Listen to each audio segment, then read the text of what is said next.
Mama kwa ba kese bi mfamra Adom TV so Adom TV so bedwundwuma die so dia o kense ho sempa sakena no pansu ja me the prof Iki Wallace agudie catch ba ko pe the only nomenclature the professor's degree in sports the Al-Regina Wallace the nation's presenter and medicine kunyana me kone quantum coordinates mawdo saka ena no penso e Ghana agudim ejao ka kire busuafo na fofo yere o ma wo fasefo nananam ukrumu ne mprafo ina se prof enya ginam nenso ye den hihye so kune etiansa brew yesan afa kwenye so na sports team ni na ye de sa kwenye ama official package pa say onso 2024 wetia sabi pm ya wo kan waboa emede dwumadi no atia ko nyuma ku a ebo achi de omede dwumadi abra no miensa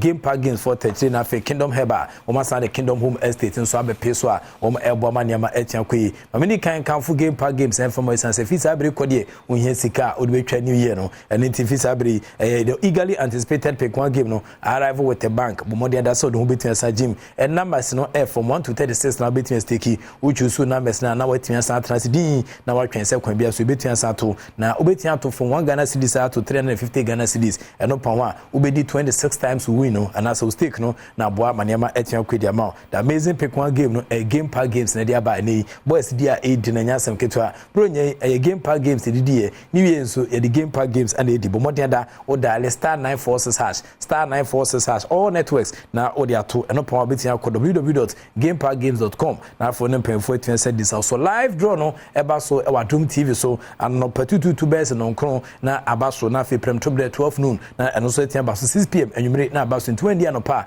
obetia de awia when de awia so obetia de enwumre na mo obetia de anopa e de awia ese de enwumre nyina de apeso na ese otimi sampa port ne de wono apapa na ne sa e kan game park games so se more mula more power wo mo na techri pa bo me de twumede kese etia brew na o me regulated by the National Authority woni mu fere ngotwen fa wonyim chacha diwa wadwene betia bomuti betia hyehyew wani su betin aprusu na afi so kwakeka kakra ni na se chacha di wutia na oto ana de adwene kakra so etimi aton adanse no game park games o ho adanse ana mede ema no kingdom heba enso de note that should be badwam so manfo to no nyasem ketwa bomodin ada ye the kingdom galibites ne kingdom gali capsules aba o setimi kan do bia immune system no eboa hye ne dene e ma ne ye dene te sejata mo ahodo epese ebowura widim na no ene o etimi ko se kama low blood pressure so betia ye feel cholesterol no ana fe reduce sugar level no esan boa e ma nwa na srade ado mogem no etimi sanfiri mu se kama mutimi da koje nsenya kunsu bomodin ada so sabe ka kingdom galibites and kingdom gali capsules wo mo ebo adwuma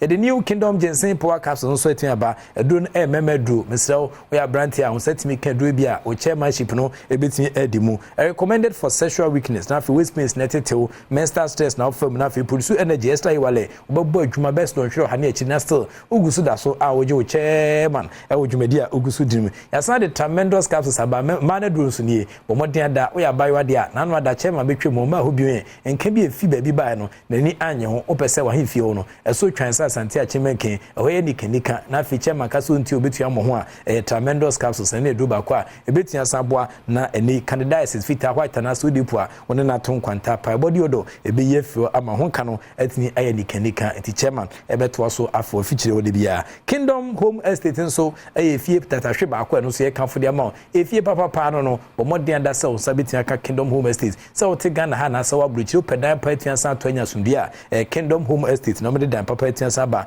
na we quality building and afi yesama no modern touch affordable ebo no eda fam kitateku simple kapra na kwanwokra obetin nya bi etua sato facility no some few seconds drive from the roadside a serene atmosphere high standard security or your CCTV cameras are available electricity nyam kanya ni gina so tufum kra na your standby generator so yesin so de eba wawa bomodin da kingdom home estate dan papa no kope bi to nemwa ema onso wasetra entwen koyi enfama na afi kra na nika kingdom home estate for catching the say okwa every botanical gardens a wo mu drive some few meters a obetimi akọ boti so safari very resort and afi wo san ben etete kwashi memorial hospital no into apomodon sem na toba na wo te kingdom home estate a enye de ne kra no anse otutata no na wo ni etian sancha doctor for akwari dem obetian shoboa e ma niam etian kwedi ma na omo ewe coupon right after Latte Junction and on sabeka kingdom home estate dan papa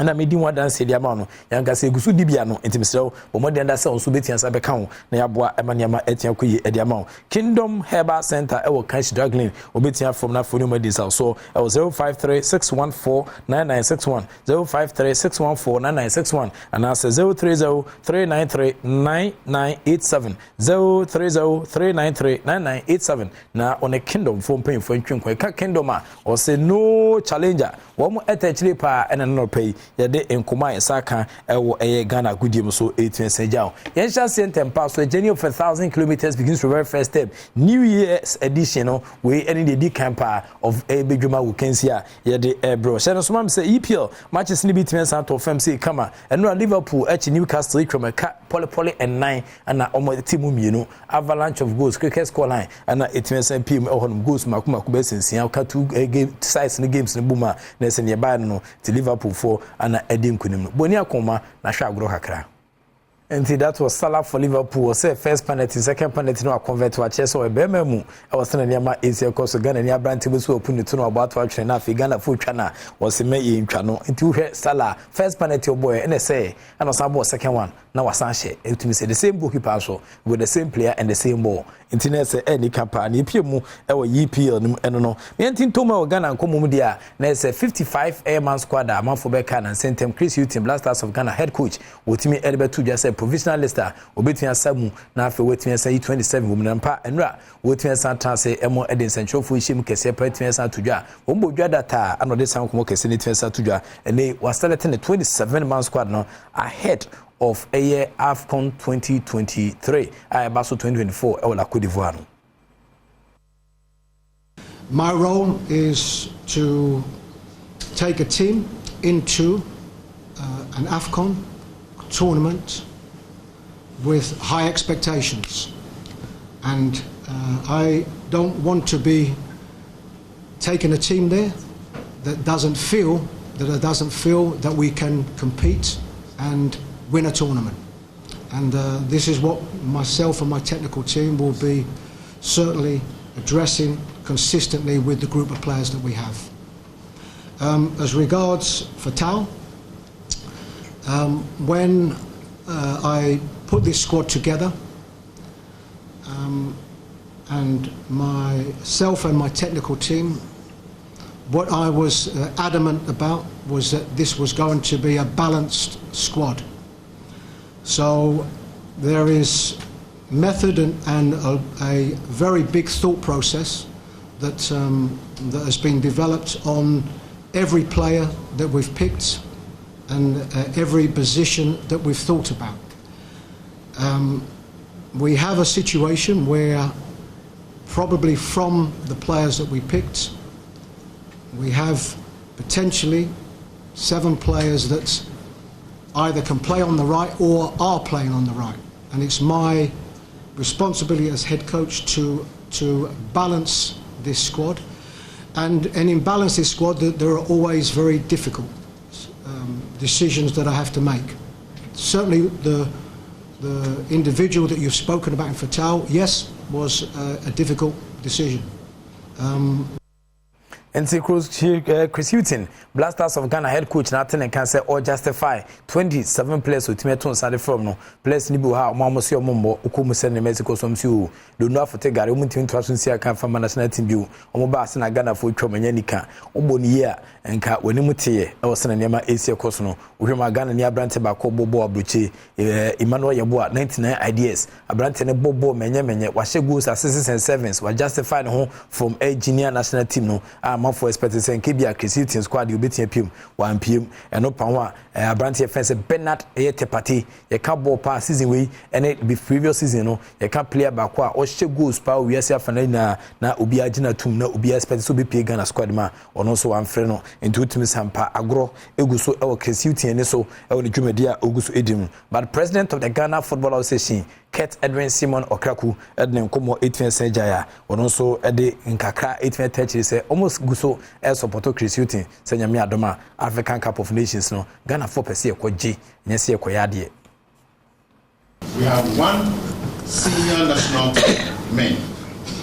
and this senior national team men is called the Black Stars. And once the men for the job are announced, they are our warriors. Let's get behind the squad. Let us leave behind us all the pre-announcement discussions. And as Ghanaians, let's push and put our weight behind the men who have been picked to go to Côte d'Ivoire to fight for glory for our dear country. This is the only way the boys will feel the adrenaline levels of our countrymen and women. This is the only way they will then be very focused on delivering that target of envy. We all know that the performances of our dear team has not been too stable. But this is the moment that the boys need our undiluted support. When the times are very difficult, when the times are very unstable, those are the times they need your support. Ket Edwin Simon Okraku, Ghana Football Association President, and Lieutenant Colonel or call for support. Say Ghana for Nyomdia Bebiano, ma entity and Yomo Edon in team. But Ghanaians cannot continue to support the Blasters when they have very little hopes. With team now Musu with still supports and there be. Let us do things right. Any proper structures a bit yabwa ma Cup of Nations here kui. You for Makuma Kubesi dupe. Omukubom Hoja ewo Kumase. Now for just one friendly match against Namibia. Now for your Cup of Nations. Now one friendly match no any players Africa the biba bi hu for almost season him we hwese na Mexico so afi de bi nso kra acclimatize with Ghana weather no na afi West African weather no kra no o my acquainted with Tanzania o mako Cup of Nations ma na zo utimi sampa preparations ne sana mpemfo eyom niam no emwa Ghana tambia e edwumadia egusu dim 27 man Leicester nra Chris Uti nemu ye no o ekwa represent Ghana no Sergio Manuchu e de hu komo enso ejao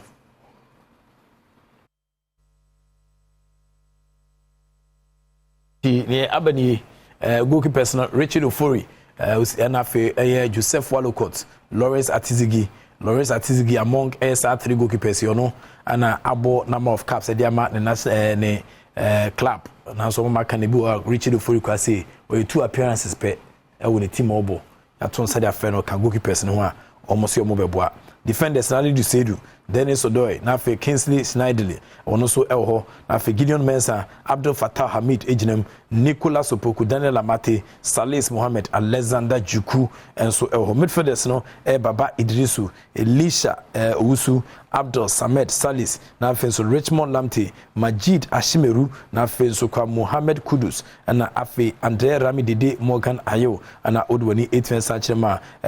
Koningron Dofa, Onoso Abijinembia, Washabwa Emaniama Etienne Koye Oho. Wingers na Osman Bukari, Joseph Pencil, and Jordan Pierre Ayu, Nafe so Ernest Nuyama Oho, Nafe Oma, yes, Petese Ombeshegus no Diamagana no, Inaki Williams, Antoine Semanyo, and Nafe so Jonathan Sua of Mediama Sporting Club. Inti just 3 local base players and Enyakwan out of the 11 players are Idi Kayom Crocodile John Tonsa from some 55 man squad no, Uli Trepe and Ometimeki grade no, this time our Blasters of Ghana come to way and command also at PM Honum. Even in Chim, the president of the Sports Writers Association of Ghana, Ura Kwabena Yabua Ulua, or the Nkuma creating a decision for Blasters to come in Kumasano the best. In Kenya Sadia, St. Geoffrey and Fernand Tuma, Komucha Kontomwa, Eddie Fufu, Abanum, Eddie Abeshi, Num Sudu, na Cabashano, na performance na Jiska boom, na Omo ADD time, Honum.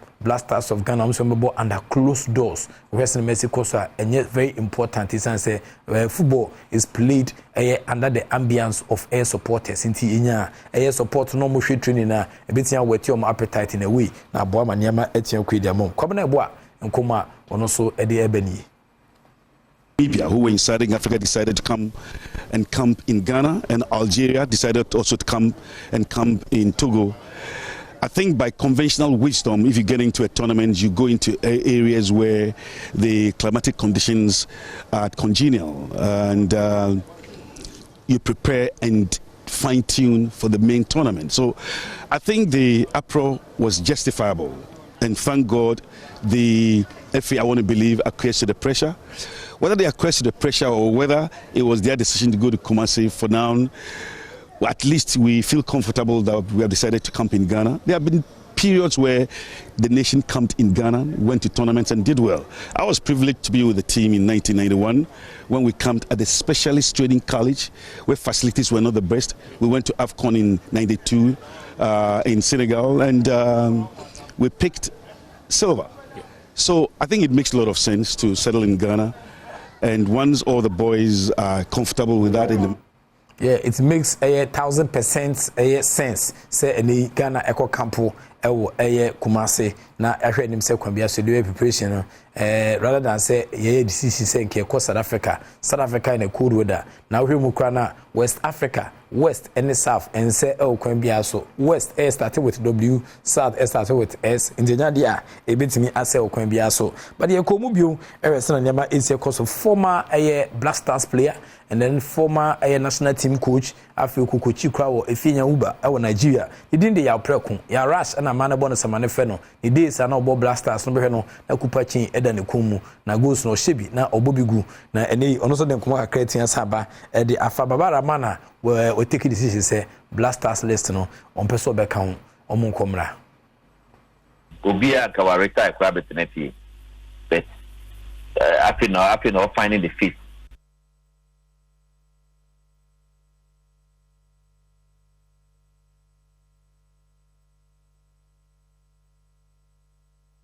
Nti ya preko ede na asenwene se kakra mo fanchen na ohye ohwe baba Raman ne dwumadi a odi an kobia nka ba na oretai hwese na okopie mu Kumasi a na amanfo asini hu ne hu kone ba na enye ni kan this time no o prevent sa pressure nti ono so pena sundu obeti ndi abone bra nti I think say a very good decision ana ono so take care or the abone bra amane ma etia koyedi aman Blasters pan ni enye so attractive ye fro bia o se me kra menko and still Badwam na igusu frentebe so mo mesen enkobo ma Ghana ye Yesu we need Jesus Christ we dwumadi a yedi mu kotoko captain fence Richmond Lamptey ono so oka 3 of the local based players to stand from no ma na 27 ewo squad creating from no na me to stand for brand team sampa kotoko camp na players ni German too much na ukuma ni coach and team and Dr. Prosperity Ogum or the nkomo kakra 8% to dwa efa brand Richmond Lamptey ne call up na ho. They've all done well by identifying the quality that he has technically, tactically, what he brings into the Kumasi Asante Kotoko setup and into the Ghanaian Premier League. He makes the league exciting with his depth touches, movement with and without the ball. These are what he has done over the seasons that he has played that has caught the attention of the numerous supporters and football people in Ghana. I think with the right support, Lamptey can rise to the highest in football. And I'm saying this because of his high sense of discipline. I mean, he rests a lot, he sleeps a lot, and he thinks so much about what he can do to improve upon his previous performance. And there's one thing I like about him. When you try to correct him, he's humble to listen to what you are saying, even though I mean he's the best or one of the best in the league. When you approach him in terms of his tactical errors, his technical errors, and you want to correct him, the receptive nature of his body language tells it all. So to me, with such an attitude, he can get to the top. So to me, he's a great player.